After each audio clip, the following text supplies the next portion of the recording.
We are on location for episode 243 of the LovinLebanon Podcast at the Four Finger Distillery Gathering House. Did you know you can find a coffee shop, an outstanding restaurant, a fun live music venue, and award-winning spirits all under one roof? We chat all about it on this episode of the LovinLebanon Podcast. Welcome to the LovinLebanon Podcast, highlighting all the great things happening in Lebanon, Indiana. Have an idea for an episode? Send an email to lovinlebanon@lebanon.in.gov. Hey everybody, welcome to episode 243 of our LovinLebanon Podcast on location at the Four Finger Distillery Gathering House. This is Joe LePage, City of Lebanon Communications Community Development Director. We need a much larger circular table than the small circular one that's in my office because we've got three guests this time around. So many great things are taking place within this gathering house here at 126 West Washington Street. Looking to my right, I've got Erica Steele. Erica is from Just Love Coffee. Thank you, Erica, for being here. Really appreciate it. It's a pleasure to be here. And we've got Lisa and Brad here from Four Finger Distillery. Guys, thanks for giving up some of your time to chat a little bit about the great things taking place here. Happy to do it. Yeah, thanks for having us. So let's get started. We're in here, and you may hear some music in the background, everybody, and some rustling and some things going on here. Everyone I've talked to about this space just talks about how welcoming it is, and just kind of, they feel at home. You walk in, and it's just kind of like you can do anything here. and Brad, you're the guy behind this thing. Was this by design, or is this something that kind of organically happened as you guys set up shop here in Lebanon, expanded, and grew this operation? Well, I would say the welcoming nature it originally was kind of just an organic situation where our first location down in Indianapolis, it wasn't intentional, but it just became that way.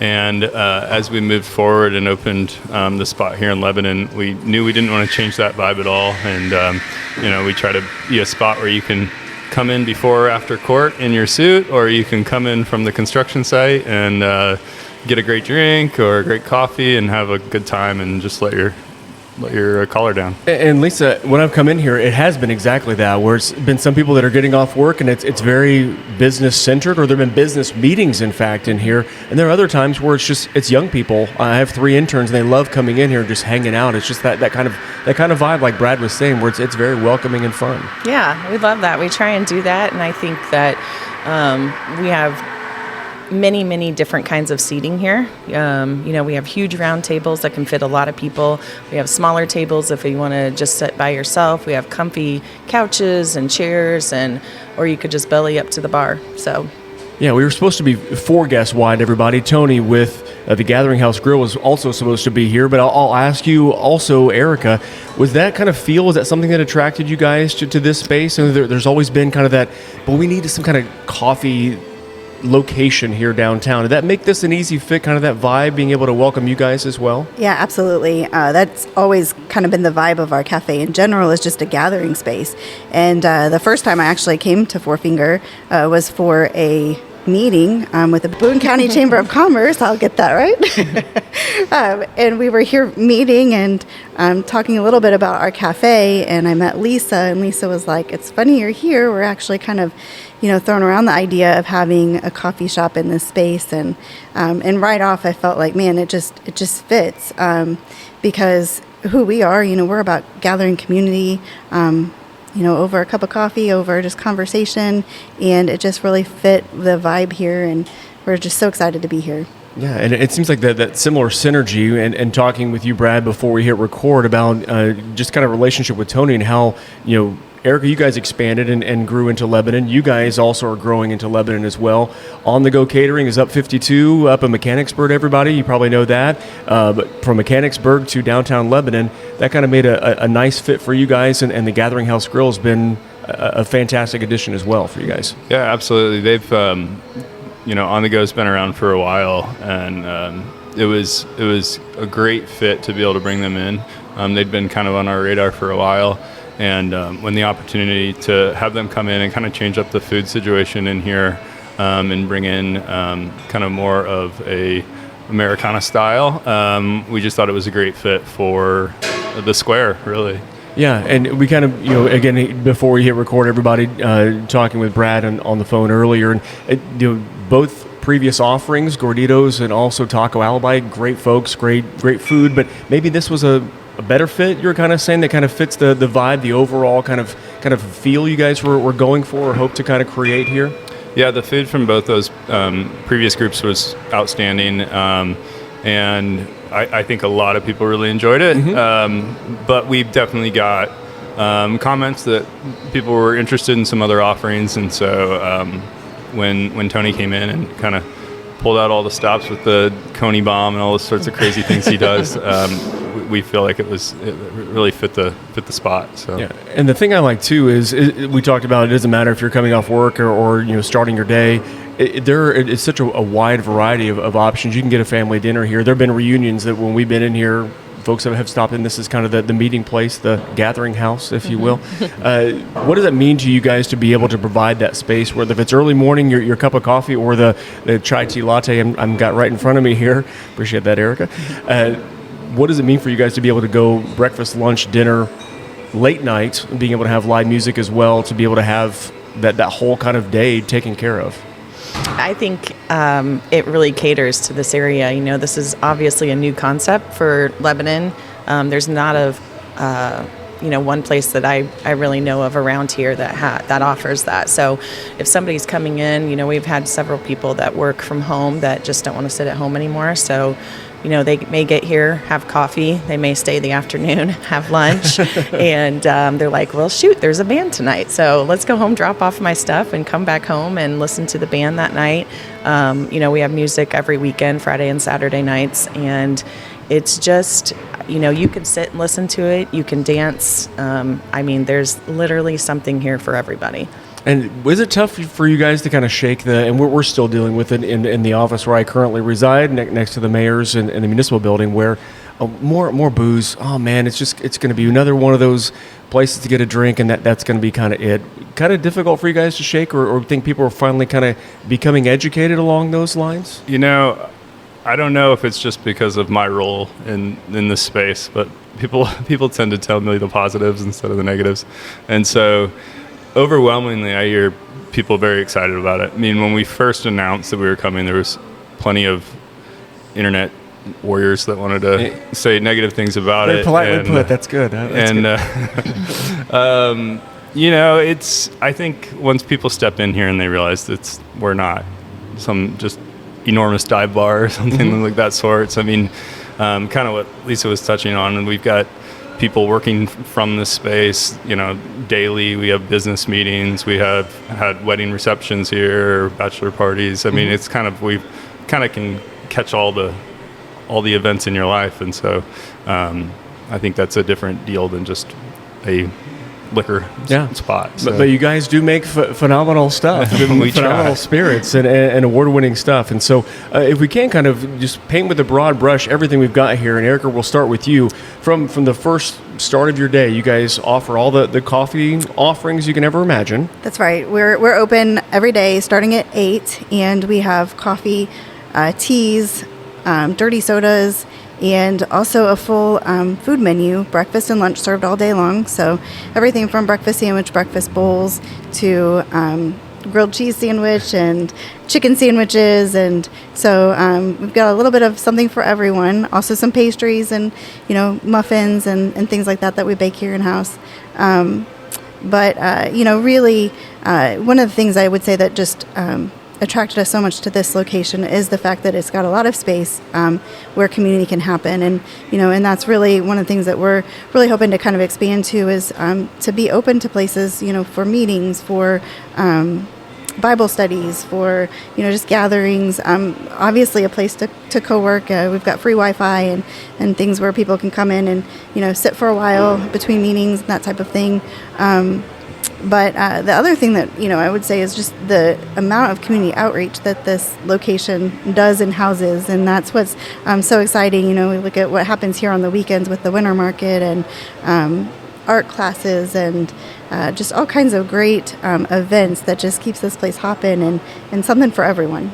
Yeah, and the thing, one of the main selling points for me is there was a grab-and-go need where it was a quick turnaround breakfast sandwich. You're on your way somewhere, you're running late, and you still would like to get some breakfast somewhere.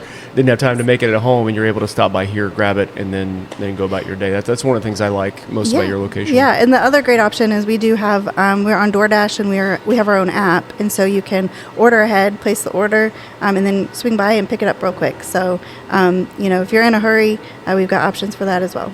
And guys, we'll speak on behalf of Tony here for part B of the soup to nuts, everything that's being offered here at the Four Finger Distillery Gathering House at 126 West Washington. Rolling out some lunch options and all those things. I mean, they span, and it seems like the menu has expanded that Tony brought in. You talk about the Coney bombs and things as a large truck drives right behind me.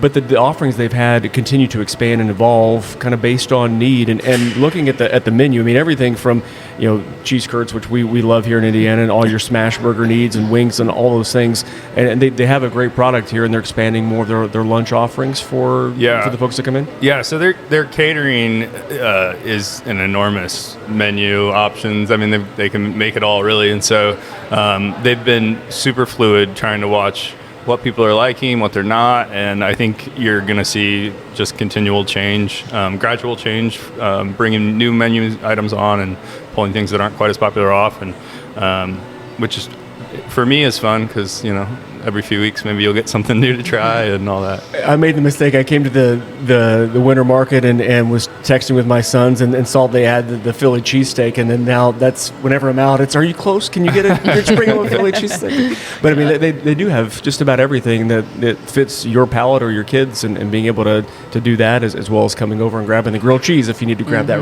real quick for the kiddos too. Yeah. One other thing too that I want to put in is that Tony, I get a lot of emails about people wanting to hold events.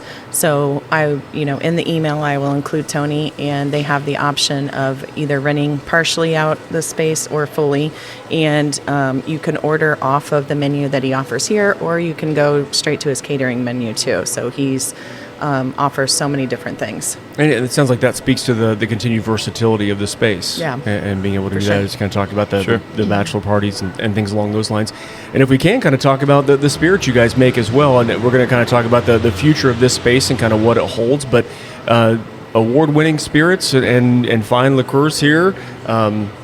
Sampled quite a few, and they're pretty good. Thanks. And just kind of, can you talk about the craftsmanship that goes into that, and your hand being the part of the logo up here on the wall as far as Four Finger Distillery? Yeah. I guess if you hadn't heard the story already, 11 years ago, I was installing. you would tell that. Okay. Yeah, 11 years ago, I was installing a door at our original location in downtown Indianapolis, and made a bad cut with a miter saw, and took off my pinky finger, and I damaged all my other fingers in my hand, but I'm still able to pick up bags of grain and all the other things that I need to. So continued making products, and have been for 11 years now. And so we make too much. We make a lot of different stuff: vodka, gin, rum, a couple different liqueurs, a lot of different whiskeys, absinthe. A little rhubarb action. Yeah. Oh, man, with rhubarb. Yep. So all of those spirits are tremendous on their own, but then we also have an amazing team of bartenders that can really create some phenomenal drinks. And so come in, try a flight, so you can actually taste the spirits on their own, and then back that up with a cocktail and see what the guys can do with those spirits. It's pretty fun. And I enjoy that about your location, is the fact that things are being shifted all the time. And so, for the winter season, there were the holiday drinks and all those different offerings you guys had, and you guys are rolling out some tiki action. We're going to talk about a tiki event coming up here with the tiki party.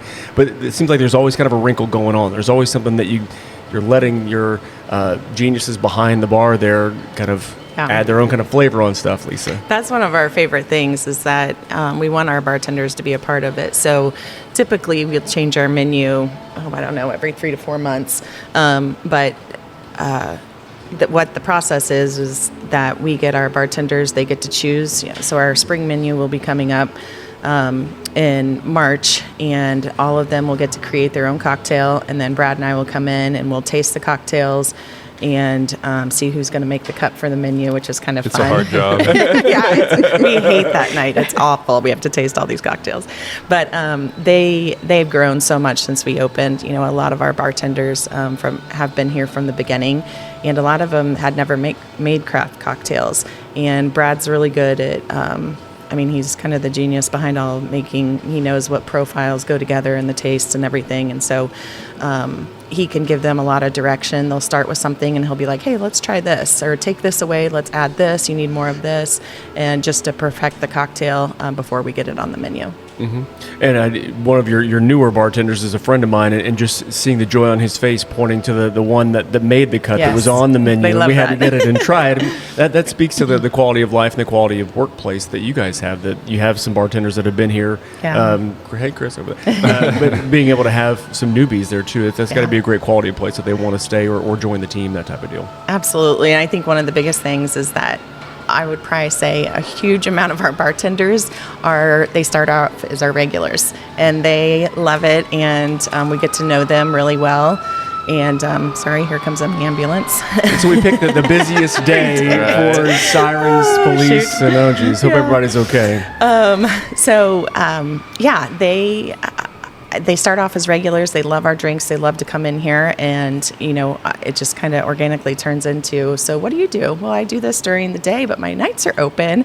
We're like, well, shoot. Oh, as a matter. As a matter of fact, we're hiring. So, it's really fun because if they were a regular, a lot of people come in and see them behind the bar, and they know them already, and it's a neat place. Yeah. So in the wintertime, you guys decorated. We had Christmas trees all around. We're getting ready for the spring menu, as you talked about, Lisa. And then there's a tiki party coming up. How are these changeovers, these little wrinkles you guys throw in? How is that done? And the winter drink menu you had as well with the chai tea was so good. Had a Christmas wrinkle on it.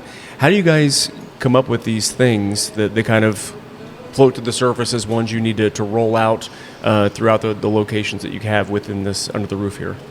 Well, some of these parties have been going on for years and years and years, and so you're bringing them from different locations. Yeah, bringing them from different locations, and then some have come up organically from being in the new space, and we say, oh, we could do this. The tiki party is something we planned years ago, and it was, as it is now. Well, it's starting to warm up, I guess, a little bit this week, but it's been miserably cold, and exactly what I need in my life is a boat drink and some tiki music and all that. So that was just kind of one of those things. Well, when do you throw a tiki party? Well, most people would say probably in the summer, but that doesn't make sense to me. I want it right now. So. When it's cold, and bring the warmth. We're a little impatient as we're recording, everybody, here on a Friday. The sun's out, and it looks warmer than what it is. Yeah. Right? We can wishful think with the different things going on. What other things are coming up here? I'd see kind of on the display here in the middle of the table, there's a bootlegger club, and you mentioned before we hit record, Lisa, about the barrel club as well. I guess is on the other side of there as well. What about these things the people need to know about? Whether they come in here often, or we'd like to have them in here more often. I will gladly send that over to Brad as far as the barrel program, because he's the one who leads that up. Yeah, talk about the bootlegger. Talk about bootlegger.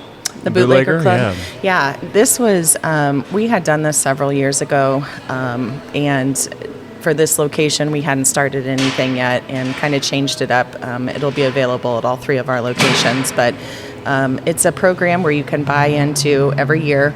It's $125, and it will get you a lot of benefits. Whether you're a regular here or you just come in once a month, it's kind of like a mug club at a brewery. Okay. Yes, yeah, for sure.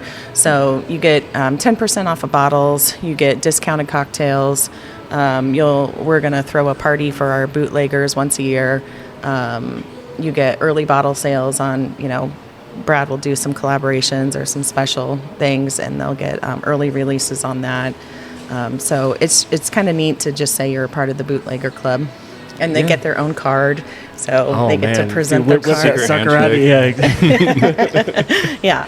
So, but I'll let Brad talk about the whiskey program. Yeah, one other thing we do is it's create your own whiskey. So if you or you alone or you and a group of friends want to create something, you come in and we meet and spend a couple hours together talking through the process, sampling lots of different whiskeys, And we basically build the grain bill, which is the grains that go into the whiskey. So we sit down and create something unique and based off of what flavors you're wanting in that whiskey to kind of taste like. And then I'll schedule to mash and distill that. And then you take that home with you. And so you've got a 15-gallon barrel of whiskey, which would be approximately 75 bottles. And you can let it sit for 2 weeks and drink it all, or you can, which hopefully you don't, because that would be probably pretty dangerous. Or you can let it sit for, till your kids graduate high school or whatever you want to do, and that just kind of puts that whole creativity component on your side of things, however you put that. So you can really, we're not restricted by some of the rules that you would normally have, because we're not having to label it as a particular thing. It's your own thing, and you can put whatever you want in it. I get all my grains, I should have mentioned this earlier, but I get all my grains from Sugar Creek Malt, which actually is here. Mm-hmm. Yep. So Great they're, family. 15-minute drive, probably about 10 miles away. Mm-hmm. So it's Boone County grain and distilled in Boone County, aged in Boone County, which is pretty cool. So you're keeping it all regional as well. And you can't have a coffee shop, Erica, without loyalty, rewards, your 6th cup, if you get that, the 7th one's free. I mean, that type of stuff. You guys have that as well. Yeah, so we're really starting to build that here. We have made some decisions to test some things at this location that are not at our Carmel location. And so we're still really excited about getting ready to roll out some of these great programs that that our customers know and love in Carmel. But right now with our app, we've got our loyalty program. So order on our app, you get all your points, and you can use those for free beverages and for free cinnamon rolls or any free offerings. Rolls. Yeah. Yes, and also stay informed as to what's going on. We've got text messaging and all of that available. But we will start to be able to integrate that a little bit better into our customer experiences, people that are just coming in and ordering from a register. So working through all that, we do have a mug club in our Carmel location that will be rolling out here in Lebanon. Sweet.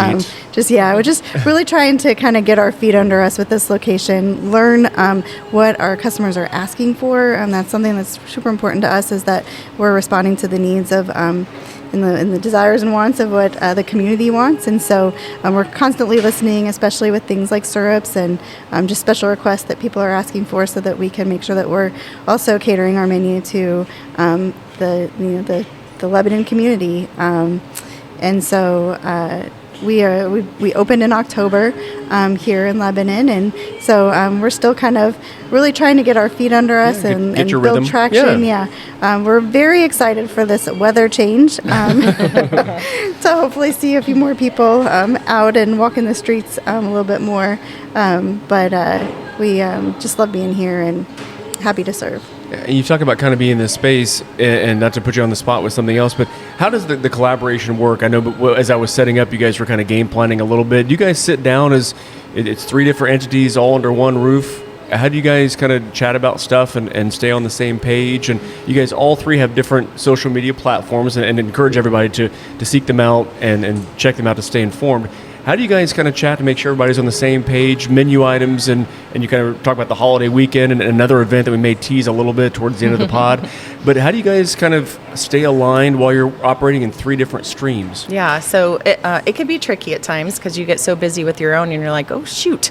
We have a main calendar that I run that I keep updated with events and things, and Tony has access to it. I will kind of asterisk if there's a big event coming, so he can look at that and be like, okay, I need to staff extra for that. I make sure that I will send out a text or communicate with them.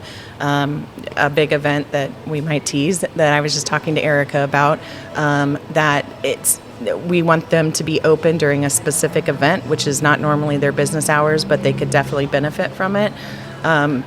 So I think, us just trying to keep them in the loop of what's going on, and I love including them when the need is there.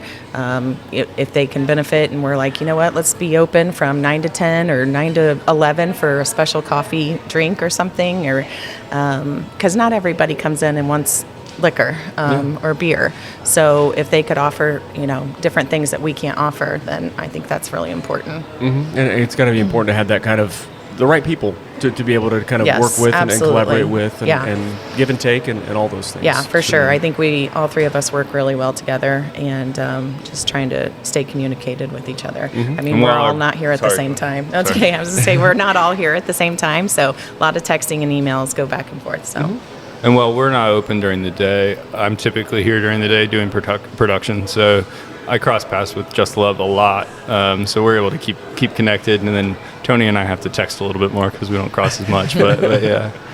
Speaking about production, we were kind of setting up here and bringing some big things in. It looks like something's happening down low. If we can kind of talk about the future of this space, or what do you kind of see right now? There's pool, there's classic video games, everybody. There are board games. There's we talked about earlier ad nauseum all the cool things you can do while you're here, anything you really want to do. But how is this space going to continue and evolve the way that you guys had planned originally when you set up shop here? Sure. Yeah. So near future, and it's becoming. The future real. is now. We are distilling here now, so we're in full production. There's a few pieces of equipment that I'm still working kinks out on, but basically we're going, and so we'll continue to do that. And big portion of the reason of why we picked this building was the amount of space we have for production is about 5 times what we had previously. So we're able to expand significantly on that end, and so. Yeah, that's the near future. Long-term goals, probably rooftop bar, maybe a pool, hot tub. I don't know about that. Say, wait a minute. Rooftop bar would be really cool. Mechanical bowl here. No, really, just keeping. I think we're kind of hitting our stride of where we want the place to be, and I think we have a vision. I think all 3 companies kind of have a vision of what they'd like the space to look like, and we're kind of aiming towards that as far as just kind of furnishings and things like that in here, but the general concept I think is where we want it. So specific spirits being made here, or the full gamut of what you see? Everything's being made here now. Yeah. Okay. Mm-hmm. Okay. Is there a favorite thing? Brad's is different that you make? Is there a palate? Well, yeah. So I'd say whiskey in general is my favorite to make, only because there's so many variables that go into the production of whiskey. And some of the other things like gin is really fun to create a new gin, but once you've locked in your recipe, it's kind of you're just making your recipe. It's whereas whiskey, it's such an evolving creature all the time, and you're dealing with different grain, from year to year, different harvests that come through differently, and you've got some different fermentation situations that happen, and then distillation can always be a different deal, and then you've got the barrel aging process, which has there's tons of variables that go into that. So that's, for me, whiskey's super fun just because you taste it when it comes first off the still, and then it's got to go into a barrel, and the difference in flavor between day 1 coming off the still and day 200 and day 400 and whatever, it just changes so much, and so it's really fun to watch it evolve. But what's your favorite spirit to drink? My favorite spirit to drink? Way to hold his feet to the Absinthe. fire there. Thanks, Lisa. Absinthe? Okay. This is It depends on the day, I'd say. Okay, honestly, yeah. It's always I probably absinthe. drink more whiskey than anything else, but I'm looking at my list right here, and I would say I can't answer one, but I would say Clearly absinthe, single malt, Yeah. because the single malt's really fun. And then I've been playing around with the rhubarb a lot lately. We're coming into spring season, That's a winner. so when I'm doing cocktails, I recently started mixing absinthe and rhubarb and trying to figure out if there's a way for those two to play together. And I don't know. I might just find something. Keep We'll us see. posted. Yeah. Okay. Lisa, is your answer shorter than Brad? Mine is very short. I have 2. I would say our rye whiskey. It's a low rye. It's not super spicy. And I would say our single malt. You get Okay. the coffee and chocolate flavors in that. Erica, what's yours? Bottle and bond. Bottled on bourbon. And Yeah. yes, and I'm sad because it's almost gone. So you better get here, get it fast.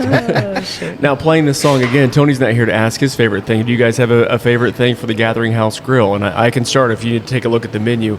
Recently had the colossal brisket nachos, phenomenal. I love their fries and the curds too, sidewinders. like the sidewinders. Yes. They're just so good. They are so So good. good, and we had a smash burger as well. Yeah, I like to sample a little bit of everything, Yeah. but that's just me. I like the smash burgers. They're very good. Yeah, great stuff. As far as coffee drinks, do you have, not to put you on the spot with your baby over there, Sure. Erica, but you have one? Yeah, I mean, I'm a black coffee girl, to be quite honest and boring. 99% of the time, that's what I drink. But when I do want to treat myself, our probably most all-time favorite latte is the white chocolate tiramisu. It's just a fabulous, blend. I would say what's best about what I think about our coffee drinks is they're not overly sweetened. We are really proud of our coffee. We have an amazing roaster who just does a great job with his craft, and we're really proud of that. And so we want our coffee, the flavors to come through, and yet we want to, pair that with some specialty syrups and things. And so our white chocolate tiramisu is very popular. Our toffee coffee is also very good. It's got a dark chocolate, toffee, and caramel, a little bit like a Heath bar. All of our lattes, I will say, everybody asks, are they better hot or iced? And it's really preference. I will drink them both ways, but I typically tend to drink my beverages hot. And then for right now for this season, we're using our white chocolate raspberry is very popular. That's kind of our Valentine's drink. But the Coco Loco. Oh, the Coco Loco, yes. I could mental picture snap there, please. I can tell you like that a little bit. It is my right? most favorite thing since I've been there the first time when I went to their first location in Carmel. Yeah, I had a large cup, and I don't drink coffee very much at all, so I really enjoy that one. Okay. Yeah, especially coming into the tiki season, coconut. Yep. Yeah. Just throw some rum in there with the Coco Loco. It'd be good. That's the fun thing about this pairing is you can go from one counter to the next and put a little extra. Bad advice, mix and mingle and all that. See what pairs. Absolutely. Well, before we get you out the door here, want to kind of tease a little bit. When I walked in, was setting up, you were talking with someone, the owner of the Leprechauns, Chris Cadell, who's been on the pod before and probably will be on again to talk more about this event. But there's something brewing, pun intended, yes. Something distilling as far as distilling. Yeah, and brewing over the coffee. Yeah. It's just the date and just having everybody mark their calendars. There's something brewing. There's something distilling. very, very big brewing here, and you do want to mark your calendars for April 10th.